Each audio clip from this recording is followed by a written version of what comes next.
Good morning students. Myself Rajan and I am your accounts teacher. Guys, मैं आपको 11th class की accounting का unit number 3 करवा रहा हूं और यूनिट नंबर 3 में हमारा ये लेक्चर नंबर फर्स्ट है। Lecture number first unit number 3। Unit number 3 का नाम है हमारा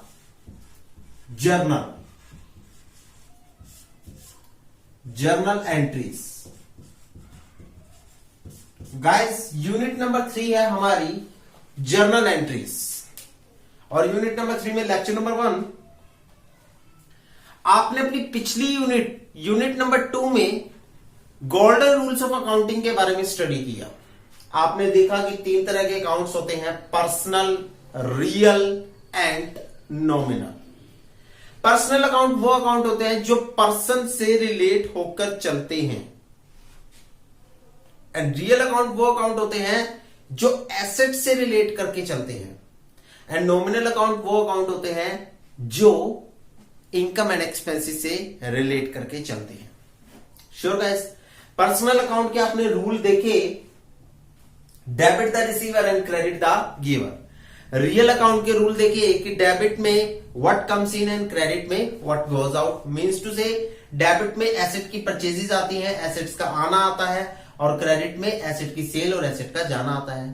डेबिट में लायबिलिटीज की पेमेंट आती है, क्रेडिट में लायबिलिटीज की क्रिएशन आती है और लायबिलिटीज के अमाउंट का बढ़ना आता है। श्योर। उसके बाद आपने नॉमिनल अकाउंट में देखा debit all the expenses and losses and expenditures and credit all the incomes and gain. Sure guys, आज हम उन सारे रूलों को एप्लीकेबल करके चलेंगे जर्नल एंट्रीज में। सबसे पहले तो आपको पता है कि ट्रांजैक्शन का मीनिंग क्या होता है। ट्रांजैक्शन का मीनिंग होता है लेन then. That means to say business activity. ये मैं बहुत बार बता चुका हूं, मैं एक बार फिर बताता हूं। That means to say business activity. Sure guys, that means to say business activity. Guys, मैं राजन आज आपको जर्नल एंट्रीज में कुछ बेसिकली बातें बताऊंगा। ट्रांजैक्शंस यानी कि बिजनेस एक्टिविटी को जब हम अपनी जर्नल बुक में रिकॉर्ड करते हैं, ट्रांजैक्शन यानी कि बिजनेस एक्टिविटी को, अर्थात बिजनेस एक्टिविटी को जब हम अपनी जर्नल बुक में रिकॉर्ड करते हैं, तब हम जर्नल एंट्रीज को प्रिपेयर करके चलते हैं। श्योर। जर्नल एंट्रीज कई तरह की होती हैं, फॉर एग्जांपल परचेजेस की एंट्री है। परचेजेस में एसेट को परचेज करना, गुड्स को परचेज करना। श्योर।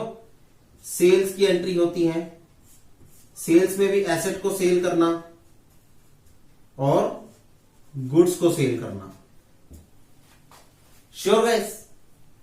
परचेजेस की एंट्री होती है, एसेट को परचेज करना, गुड्स को परचेज करना। सेल की एंट्री होती है, एसेट को सेल करना, गुड्स को सेल करना। उसके बाद आपकी इनकम की कुछ एंट्रीज होंगी, जैसे कि कमीशन रिसीव करना। श्योर, जैसे कि कमीशन रिसीव करना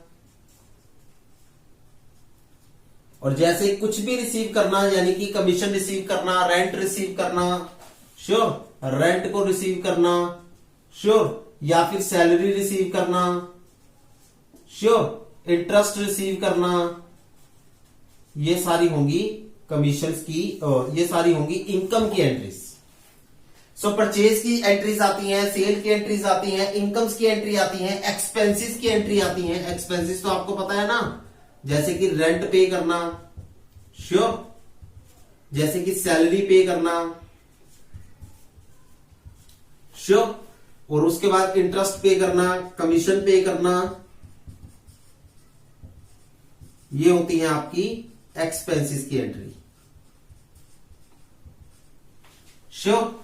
एक्सपेंसेस की एंट्री आती है, इनकम्स की एंट्री आती है, सेल की एंट्री आती है, परचेज की एंट्री आती है और उसके बाद आपकी एंट्री आती है कैश पेमेंट। कैश में अगर आप कोई पेमेंट कर रहे हो तो उसकी एंट्री आती है, या बैंक के थ्रू अगर आप कोई पेमेंट कर रहे हो तो उसकी एंट्री आती है, या बैंक के थ्रू और कैश के थ्रू अगर कोई अमाउंट रिसीव कर रहे हो तो उसकी एंट्री आती है। अमाउंट रिसीव कर रहे हो तो उसकी एंट्री आती है। श्योर। उसके बाद आपकी नॉर्मली आपकी करंट एसेट की एंट्रीज आती हैं। कुछ एंट्री आती हैं आपकी करंट एसेट्स की। श्योर। कुछ आती है आपकी करंट लायबिलिटीज की एंट्री। करंट एसेट्स तो पता है ना कौन कौन सी होती हैं, मैं लिखवा देता हूं अगर नहीं पता तो। करंट एसेट होती है आपके पास जैसे कि प्रीपेड एक्सपेंसेस, जैसे कि prepaid expenses. Sure. Accrued income, cash से रिलेटेड एंट्रीज, कैश से रिलेटेड एंट्रीज, और साथ में आपकी प्रीपेड एक्सपेंसेस होगी, एक्रूड इनकम होगी, कैश से रिलेटेड एंट्री होगी, डेटर से रिलेटेड एंट्रीज, डेटर से रिलेटेड एंट्री, बैड डेब्ट से रिलेटेड एंट्रीज। बैड डेब्ट्स का मतलब होता है दिवालिया निकल जाना। मतलब अगर कोई पर्सन आपसे सामान उधार पर लेकर जाता है और वो मुकर जाए कि मैं पैसा नहीं दूंगा, उसने अपने हाथ खड़े कर लिए, मतलब उसका दिवालिया निकल गया, तो that person declaring as the bad डेब्ट। The person who is not willing to pay your amount, who is not capable to pay your amount which you receive on the goods sold, that person declaring as the bad debt. Sure. And ऐसे ही आपकी current liabilities की कुछ entries आती हैं। यहां मैं लिखता हूं करंट लायबिलिटीज की कुछ एंट्रीज आती हैं। करंट लायबिलिटीज में आपके पास है outstanding expenses, outstanding expenses. Sure. Unaccrued income, unaccrued income जिसको हम प्री रिसीव इनकम भी कहते हैं, जिसको हम प्री रिसीव इनकम भी कहते हैं, प्री रिसीव इनकम भी कहते हैं। श्योर। उसके बाद आपकी क्रेडिटर्स की एंट्री आती है। क्रेडिटर्स पता है ना कौन होते हैं, जिनसे हम सामान उधार पर खरीदते हैं, जो हमारे सप्लायर हैं हमें सामान उधार पर देते हैं, वो होते हैं क्रेडिटर। क्रेडिटर की एंट्रीज आती हैं। एंड ऑल अबाउट ये आपकी एंट्रीज आकर चलेंगी जर्नल में। जर्नल एंट्रीज इन सारी ट्रांजैक्शन से रिलेटेड होंगी। जर्नल एंट्रीज इन सारी ट्रांजैक्शन से रिलेटेड होकर चलेंगी। और कुछ एंट्रीज होंगी जैसे कि आपकी एसेट के लॉस से रिलेटेड, एसेट के लॉस से रिलेटेड, जैसे कि डेप्रिसिएशन हो गया, जैसे कि डेप्रिसिएशन हो गया। Sure guys. तो ये एंट्रीज होंगी जो आपकी जर्नल एंट्रीज में आकर चलेंगी। ये सारी ट्रांजैक्शंस होंगी जो आपकी जर्नल एंट्रीज में कन्वर्ट होकर चलेंगी। श्योर। ये सारी ट्रांजैक्शंस होंगी जो आपकी जर्नल एंट्री में कन्वर्ट होकर चलेंगी। सो आप लोग सबसे पहले इसे नोट डाउन कीजिए अपनी नोटबुक में।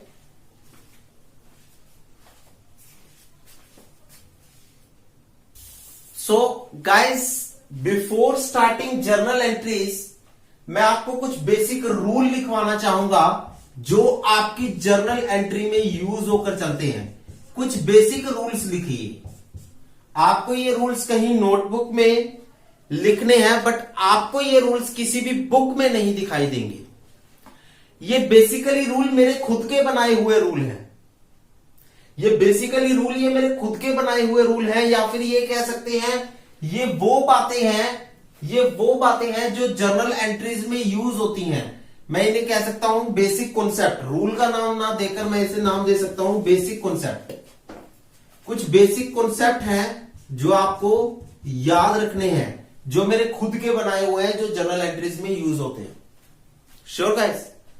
लाइक पहला, जो आपकी जर्नल एंट्रीज को बिल्कुल इजियर फॉर्म में कन्वर्ट करके चलते हैं।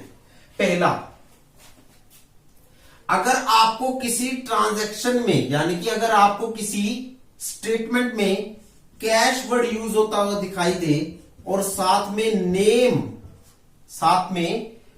दिखाई दे, अगर आपको किसी स्टेटमेंट में कैश वर्ड यूज होता हुआ दिखाई दे और साथ में नेम दिखाई दे और साथ में परचेज या फिर सेल वर्ड दिखाई दे तब आपने क्या करना है?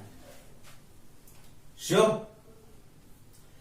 अगर आपको किसी स्टेटमेंट में कैश वर्ड दिखाई दे, नेम दिखाई दे और साथ में परचेज या सेल दिखाई दे और साथ में गुड्स या एसेट दिखाई दे,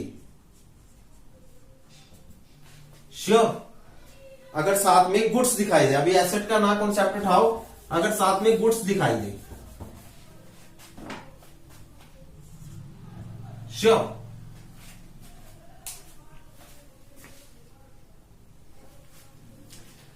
आपके पास एक स्टेटमेंट आएगी ब्रीफ फिगर में, उस स्टेटमेंट में आपको कैश वर्ड लिखा दिखाई दे दिया और नेम ऑफ पर्सन लिखा हुआ है, उस स्टेटमेंट में नेम ऑफ पर्सन लिखा हुआ है, साथ में परचेज या सेल वर्ड लिखा हुआ है, परचेज या फिर सेल वर्ड लिखा होगा और साथ में गुड्स वर्ड लिखा होगा। तो उस केस में आपको कौन कौन सा वर्ड उठाना है और किस वर्ड को इग्नोर करना है, आइए हम उसके बारे में क्लियर आउट करते हैं। देखिए, cash plus name, purchase sale and goods. सबसे पहले मैं परचेज सेल और गुड्स को रिलेट करूंगा, देन उसके बाद मैं कैश और नेम को रिलेट करके चलूंगा। परचेज सेल और गुड्स में से आप गुड्स को इग्नोर करोगे, परचेज सेल वर्ड को उठाकर चलोगे। गुड्स को क्या करोगे? ये गुड्स को इग्नोर कर दोगे, ये गुड्स वर्ड को इग्नोर कर दोगे, आप इस वर्ड को इग्नोर कर दोगे। आप कौन सा वर्ड उठाओगे? परचेज या फिर सेल। और कैश और नेम में से, कैश और नेम में से आप कौन सा वर्ड उठाओगे? आप कैश वर्ड को उठाओगे, आप कैश वर्ड को उठाओगे और नेम वर्ड को इग्नोर कर दोगे, और नेम वर्ड को इग्नोर कर दोगे,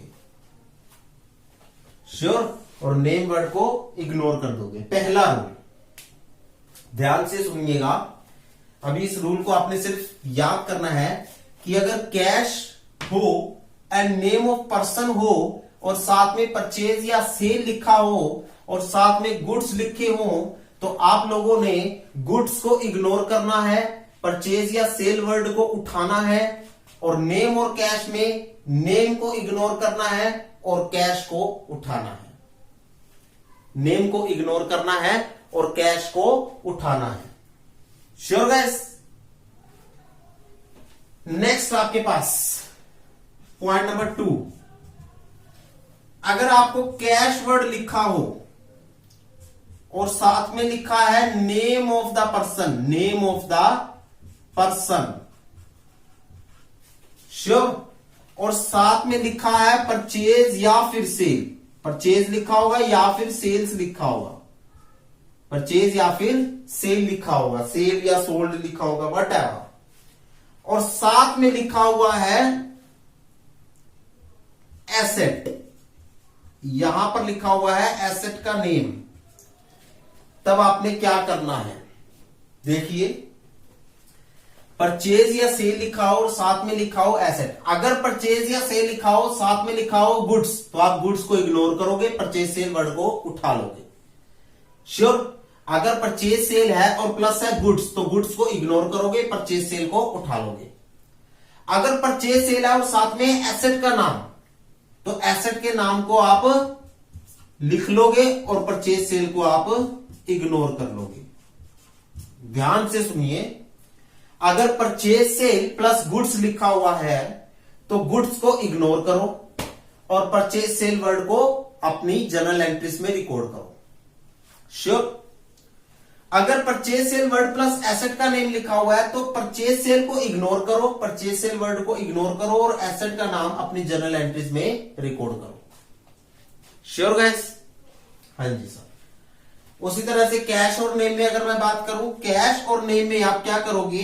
कैश और नेम में आप नेम को इग्नोर करोगे और कैश वर्ड को लिखोगे, नेम को इग्नोर करोगे और कैश वर्ड को लिखोगे, नेम को इग्नोर करोगे और कैश वर्ड को लिखोगे, श्योर। नेम को इग्नोर करोगे और कैश वर्ड को लिखोगे। ये दो रूल जल्दी से लिखिए, दो कॉन्सेप्ट, बेसिक कॉन्सेप्ट है जो आपको लिखने हैं फिलहाल।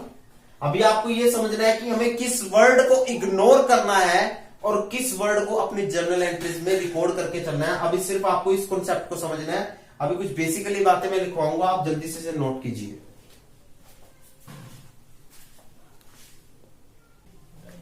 आपके पास तीसरा जो वर्ड आता है, तीसरा वर्ड देखिए, अगर आपको तीसरा कॉन्सेप्ट देखिए, अगर आपको कैश वर्ड लिखा हुआ है स्टेटमेंट में, अगर स्टेटमेंट में कैश वर्ड लिखा हुआ है और साथ में नेम ऑफ द पर्सन लिखा हुआ है, साथ में नेम ऑफ द पर्सन लिखा हुआ है और साथ में परचेजेज या सेल्स लिखा हुआ है। सॉरी, तीसरा दोबारा से देखिए जरा।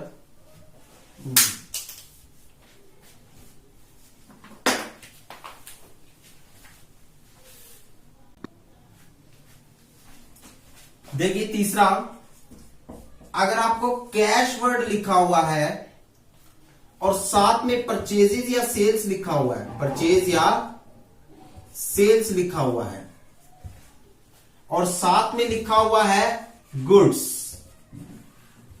तो आप क्या करोगे?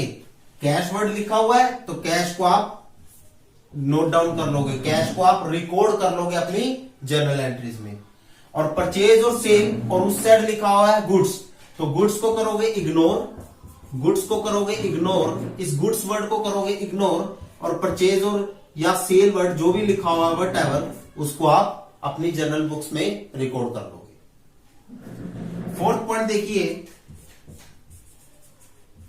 अगर आपको कैश वर्ड लिखा हुआ है और साथ में लिखा हुआ है परचेजेज या सेल्स, साथ में लिखा हुआ है परचेजेज या सेल्स और साथ में लिखा हुआ है एसेट, तो हम क्या करते थे? परचेज सेल होता था और गुड्स होता था, गुड्स को इग्नोर करते थे, परचेज सेल को उठाते थे, और परचेज सेल होता था और एसेट होता था तो हम क्या करते थे? एसेट को उठा लेते थे और परचेज सेल को हम इग्नोर कर देते थे। एसेट को अपनी बुक्स ऑफ जर्नल में रिकॉर्ड कर लेते थे और परचेज सेल को हम इग्नोर कर देते थे।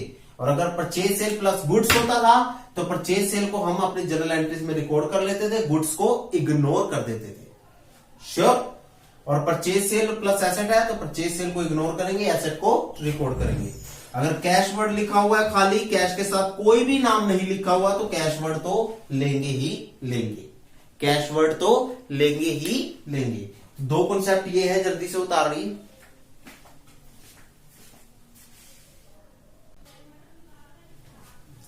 फिफ्थ पॉइंट है आपका, अगर आपको नेम ऑफ पर्सन लिखा हो, नेम ऑफ पर्सन लिखा हो, श्योर, कैश वर्ड नहीं लिखा हुआ और साथ में लिखा हुआ है परचेज प्लस सेल्स, परचेज या फिर सेल और लिखा हुआ है गुड्स, तो आपको कौन कौन से वर्ड उठाने हैं? खाली नेम ऑफ पर्सन लिखा हुआ है, कैश वर्ड नहीं लिखा हुआ, तो नेम ऑफ पर्सन को हम क्या करेंगे? हम अपनी बुक्स ऑफ जर्नल में रिकॉर्ड करेंगे। देखो, अगर नेम ऑफ पर्सन था और साथ में कैश था तो हम कैश को उठाते थे, नेम ऑफ पर्सन को इग्नोर करते थे, कैश को अपनी जर्नल बुक में रिकॉर्ड करते थे, नेम ऑफ पर्सन को इग्नोर करते थे। श्योर? अगर खाली कैश था तो कैश को अपनी जर्नल बुक में रिकॉर्ड कर लेते थे, अगर खाली नेम ऑफ पर्सन है तो नेम ऑफ पर्सन को अपनी जर्नल बुक में रिकॉर्ड कर लेंगे। Sure guys? परचेज और सेल में अगर गुड्स है, परचेज सेल्स है, तो परचेज सेल्स को हम जर्नल बुक में रिकॉर्ड करेंगे और गुड्स को हम इग्नोर करेंगे। अगर परचेज सेल है और एसेट है और साथ में नेम ऑफ पर्सन है, साथ में नेम ऑफ पर्सन है, पॉइंट नंबर 6, तो नेम ऑफ पर्सन इंडिविजुअल है, साथ में कैश वर्ड नहीं है, तो नेम ऑफ पर्सन को रिकॉर्ड कर लेंगे। परचेज सेल और एसेट में परचेज सेल वर्ड को इग्नोर करेंगे। श्योर? एसेट को हम रिकॉर्ड कर लेंगे, एसेट को हम रिकॉर्ड कर लेंगे, एसेट को हम रिकॉर्ड कर लेंगे। आई बात में? देखो, अगर नेम ऑफ पर्सन है और साथ में कैश वर्ड है तो आप कैश वर्ड को रिकॉर्ड करोगे, नेम ऑफ पर्सन को इग्नोर करोगे। श्योर? अगर नेम ऑफ पर्सन है और साथ में कैश है। सेकंड कॉन्सेप्ट, अगर खाली नेम ऑफ पर्सन है तो नेम ऑफ पर्सन को रिकॉर्ड कर लो, अगर खाली कैश है तो कैश को रिकॉर्ड कर लो। दैट मीन्स टू से, अगर खाली नेम ऑफ पर्सन है, कैश नहीं है, तो नेम ऑफ पर्सन को रिकॉर्ड करो, अगर खाली कैश है, नेम ऑफ पर्सन नहीं है, तो कैश को रिकॉर्ड करो। श्योर? परचेज और सेल और गुड्स में परचेज और सेल को रिकॉर्ड करो, गुड्स को इग्नोर करो। परचेज और सेल और एसेट में परचेज और सेल को इग्नोर करो, एसेट को रिकॉर्ड करो। एसेट के नेम को रिकॉर्ड करके चलोगे। श्योर गाइस, नोट डाउन कीजिए 6th कॉन्सेप्ट भी।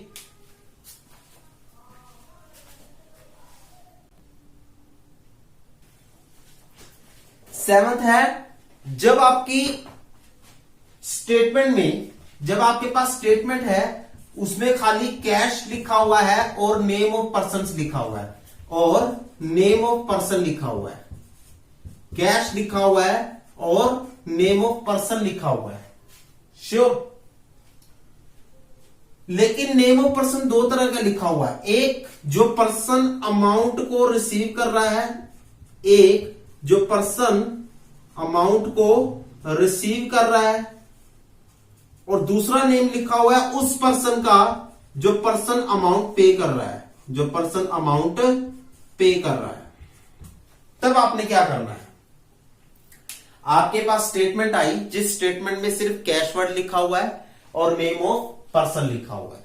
श्योर, नेम ऑफ पर्सन में दो पर्सन का नाम लिखा हुआ है, नेम ऑफ पर्सन में दो पर्सन का नाम लिखा हुआ है। पहला पर्सन जो अमाउंट को रिसीव कर रहा है, दूसरा पर्सन जो अमाउंट को पे कर रहा है।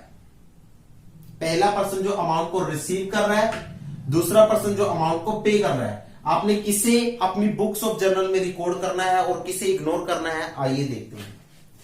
कैश वर्ड लिखा हुआ है तो कैश को क्या करोगे आप, रिकॉर्ड कर दोगे, कैश को रिकॉर्ड करोगे। पर्सन जो अमाउंट को रिसीव कर रहा है उसको क्या करोगे, उसको आप करोगे, उस पर्सन के नाम को क्या करोगे, इग्नोर करोगे, उस पर्सन के नाम को आप इग्नोर करोगे, उस पर्सन के नाम को आप इग्नोर करोगे। श्योर, उस पर्सन के नाम को इग्नोर करोगे जो अमाउंट को रिसीव कर रहा है, लेकिन जो अमाउंट पे कर रहा है उस पर्सन के नाम को आप रिकॉर्ड करके चलोगे।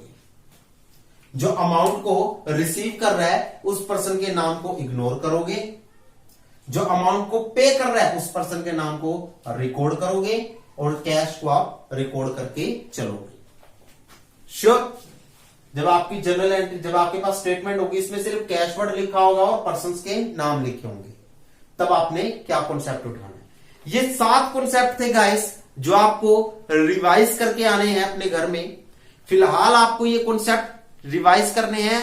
आपको ये देखना है कि अगर हमारे पास स्टेटमेंट आती है और स्टेटमेंट में हमारे पास ये वर्ड मौजूद हो तो हमें किस वर्ड को इग्नोर करना है और किस वर्ड को जर्नल एंट्रीज के लिए रिकॉर्ड करना है। श्योर, आपको 7 के 7 पॉइंट्स की क्लैरिफिकेशन हो जानी चाहिए। नेक्स्ट लेक्चर में हम अपनी जर्नल एंट्रीज को स्टार्ट करेंगे, इन्हीं का बेसिकल यूज करते हुए और अपने गोल्डन रूल्स का यूज करते हुए हम आपको जर्नल एंट्री करनी सिखाएंगे। होप सो फिलहाल आपको अपनी जो बेसिक बातें हैं अच्छी लगी होंगी, इजियर लगी होंगी। आप इन्हें जल्दी से रिवाइज कीजिए, जर्नल एंट्रीज के लिए बहुत एक मोस्ट इंपॉर्टेंट पार्ट है गाइस, सो इन्हें रिवाइज कीजिएगा। Thank you so much.